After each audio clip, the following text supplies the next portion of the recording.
ओम शांति।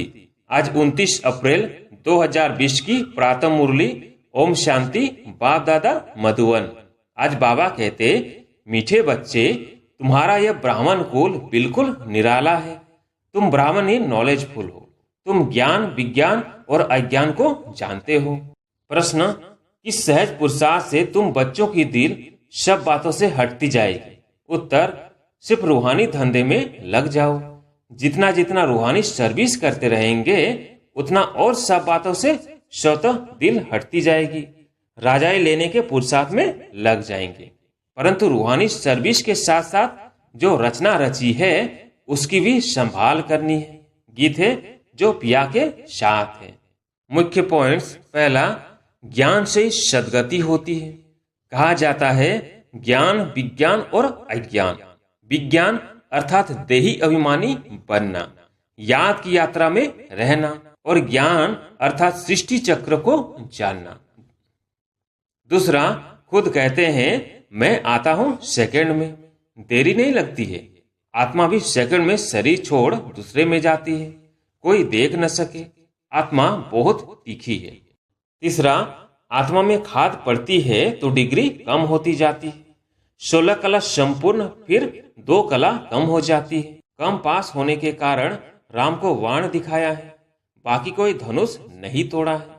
यह एक निशानी दे दी है। यह सब भक्ति मार्ग की बात है। चौथा, हे शिव बाबा कहना यह पुकार का शब्द है। तुमको हे शब्द नहीं कहना है, बाप को याद करना है। चिल्लाया तो गोया भक्ति का अंश आ गया। हे भगवान कहना भी भक्ति की आदत है। बाबा ने थोड़ी ही कहा है हे भगवान कहकर याद करो। अंतर्मुख हो मुझे याद करो। सिमरण भी नहीं करना है। सिमरण भी भक्ति मार्ग का अक्षर है। पांचवा, तुम्हारे पैसे जो खाए हैं वो हप नहीं कर सकते। भारत तो अविनाशी खंड है ना। बाप का बर्थ प्लेस है। यहीं बाप आते हैं। बाप के खंड से ही ले जाते हैं तो वापिस देना पड़े। समय पर देखो कैसे मिलता है। यह बातें तुम जानते हो, उनको थोड़ी ही पता है विनाश किस समय आएगा। गवर्नमेंट भी यह बातें मानेंगे नहीं। ड्रामा में नोंद है। ओम शांति। पिया कहा जाता है बाप को। अब बाप के आगे तो बच्चे बैठे हैं। बच्चे जानते हैं हम कोई साधु सन्यासी आदि के आगे नहीं बैठे हैं। वो बाप ज्ञान का सागर है। ज्ञान से ही सद्गति होती है। कहा जाता है ज्ञान विज्ञान और अज्ञान। विज्ञान अर्थात देही अभिमानी बनना, याद की यात्रा में रहना, और ज्ञान अर्थात सृष्टि चक्र को जानना। ज्ञान विज्ञान और अज्ञान, इसका अर्थ मनुष्य बिल्कुल नहीं जानते हैं। अभी तुम हो संगम योगी ब्राह्मण। तुम्हारा यह ब्राह्मण कुल निराला है, उनको कोई नहीं जानते। शास्त्रों में यह बातें है नहीं कि ब्राह्मण संगम पर होते हैं। यह भी जानते हैं प्रजापिता ब्रह्मा होकर गया है, उसको आदि देव कहते हैं। आदि देवी जगतम्बा वह कौन है यह भी दुनिया नहीं जानती। जरूर ब्रह्मा की मुख वंशावली ही होगी। वह कोई ब्रह्मा की स्त्री नहीं ठहरी। एडाप्ट करते हैं ना। तुम बच्चों को भी एडाप्ट करते हैं। ब्राह्मणों को देवता नहीं कहेंगे। यहाँ ब्रह्मा का मंदिर है, वो भी मनुष्य है ना। ब्रह्मा के साथ सरस्वती भी है, फिर देवियों के भी मंदिर हैं। सभी यहाँ के ही मनुष्य है ना। मंदिर एक का बना दिया है। प्रजापिता की तो ढेर प्रजा होगी ना, अब बन रही है। प्रजापिता ब्रह्मा का कुल वृद्धि को पा रहा है एडाप्टेड धर्म के बच्चे। अब तुमको बेहद के बाप ने धर्म का बच्चा बनाया है। ब्रह्मा भी बेहद के बाप का बच्चा ठहरा। इनको भी वर्षा उनसे मिलता है। तुम पुत्रे पुत्रियों को भी वर्षा उनसे मिलता है। ज्ञान तो कोई के पास है नहीं, क्योंकि ज्ञान का सागर एक है। वो बाप जब तक न आए तब तक किसकी सद्गति होती नहीं। अभी तुम भक्ति से ज्ञान में आए हो सद्गति के लिए। सतयुग को कहा जाता है सद्गति, कलयुग को दुर्गति कहा जाता है, क्योंकि रावण का राज्य है। सद्गति को राम राज्य भी कहते हैं, सूर्यवंशी भी कहते हैं। यथार्थ नाम सूर्यवंशी चंद्रवंशी है। बच्चे जानते हैं हम ही सूर्यवंशी कुल के थे, फिर 84 जन्म लिए, यह नॉलेज कोई शास्त्र में हो नहीं सकती, क्योंकि शास्त्र है ही भक्ति मार्ग के लिए। वो तो सब विनाश हो जाएंगे। यहाँ से जो संस्कार ले जाएंगे वहां वह सब बनाने लग पड़ेंगे। तुम्हारे में भी संस्कार भरे जाते हैं राजाई के, तुम राजाई करेंगे। वह साइंसदान फिर उस राजाई में आकर जो हुनर सीखते हैं वही करेंगे। जाएंगे जरूर सूर्यवंशी चंद्रवंशी राजाई में, उनमें है सिर्फ साइंस की नॉलेज, वे उसके संस्कार ले जाएंगे। वो भी संस्कार हैं, वो भी पुरुषार्थ करते हैं, उनके पास वो इलम यानी विद्या है। तुम्हारे पास दूसरा कोई इलम नहीं है। तुम बाप से राजाई लेंगे। धंधे आदि में तो वह संस्कार रहते हैं ना, कितनी खिटपिट रहती है। परंतु जब तक वानप्रस्थ अवस्था नहीं हुई है तो घरवार की संभाल भी करनी है, नहीं तो बच्चों की कौन संभाल करेंगे। यहाँ तो नहीं आकर बैठेंगे। ऐसे कहते हैं जब इस धंधे में पूरी रीति लग जाएंगे फिर वो छूट सकता है। साथ में रचना को भी जरूर संभालना पड़ता है।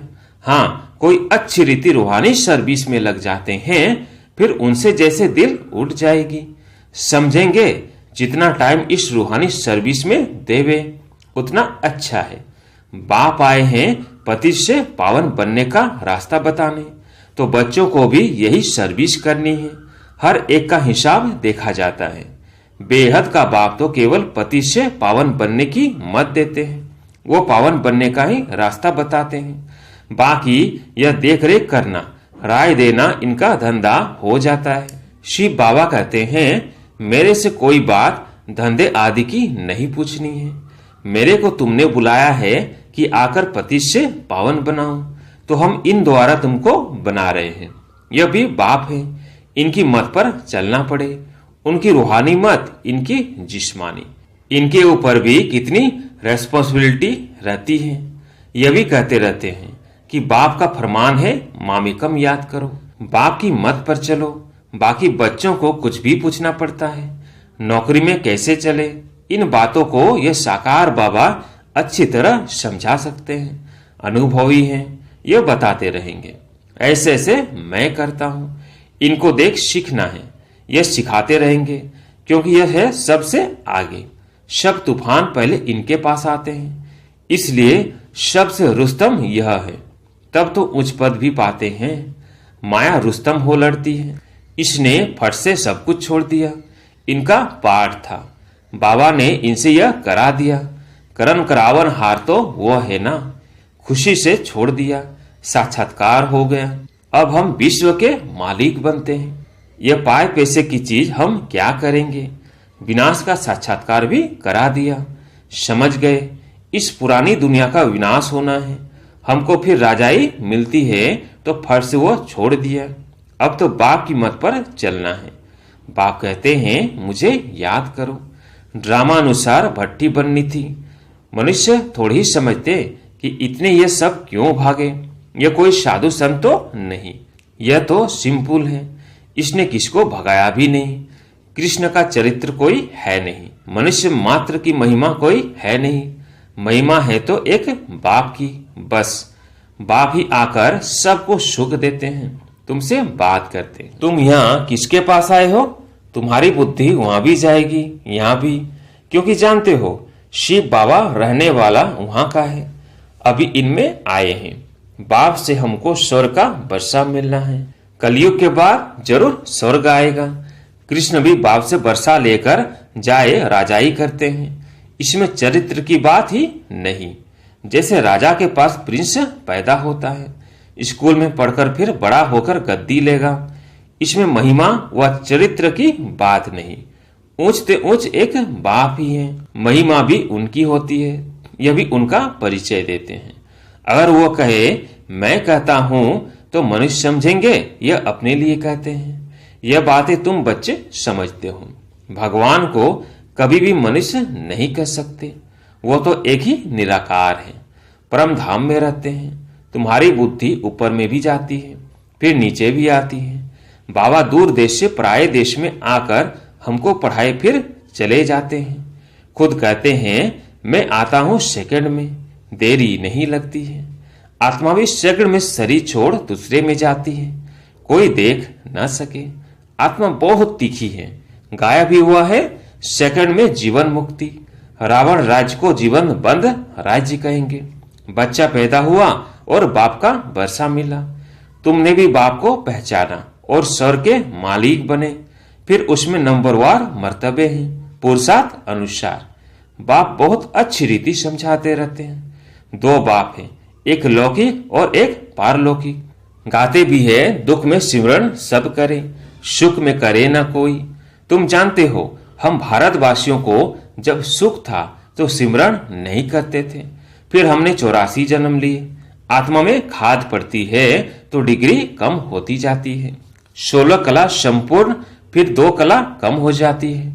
कम पास होने कारण राम को बाण दिखाया है, बाकी कोई धनुष नहीं तोड़ा है। यह एक निशानी दे दी है। यह सब भक्ति मार्ग की बातें। भक्ति में मनुष्य कितना भटकते हैं। अब तुमको ज्ञान मिला है तो भटकना बंद हो जाता है। हे शिव बाबा कहना यह पुकार का शब्द है।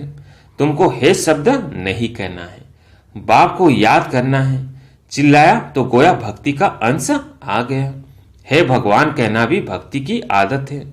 बाबा ने थोड़ी कहा है हे भगवान कहकर याद करो। अंतर्मुख हो मुझे याद करो। सिमरण भी नहीं करना है। सिमरण भी भक्ति मार्ग का अक्षर है। तुमको बाप का परिचय मिला, अब बाप की श्रीमत पर चलो। ऐसे बाप को याद करो जैसे लौकिक बच्चे देहधारी बाप को याद करते हैं। खुद भी देह अभिमान में है तो याद भी देहधारी बाप को करते हैं। पारलौकिक बाप तो है ही देही अभिमानी। इसमें आते हैं तो भी देह अभिमानी नहीं होते। कहते हैं हमने यह लोन लिया है, तुमको ज्ञान देने लिए मैं यह लोन लेता हूं। ज्ञान सागर हूं, परंतु ज्ञान कैसे दूं? गर्भ में तो तुम जाते हो, मैं थोड़ी ही गर्भ में जाता हूं। मेरी गतिमति न्यारी है। बाप इसमें आते हैं, ये भी कोई नहीं जानते। कहते भी है ब्रह्मा द्वारा स्थापना, परंतु कैसे ब्रह्मा द्वारा स्थापना करते हैं, क्या प्रेरणा देंगे? बाप कहते हैं मैं साधारण तन में आता हूं, उसका नाम ब्रह्मा रखता हूं, क्योंकि संन्यास करते हैं ना। तुम बच्चे जानते हो अभी ब्राह्मण की माला नहीं बन सकती, क्योंकि टूटते रहते हैं।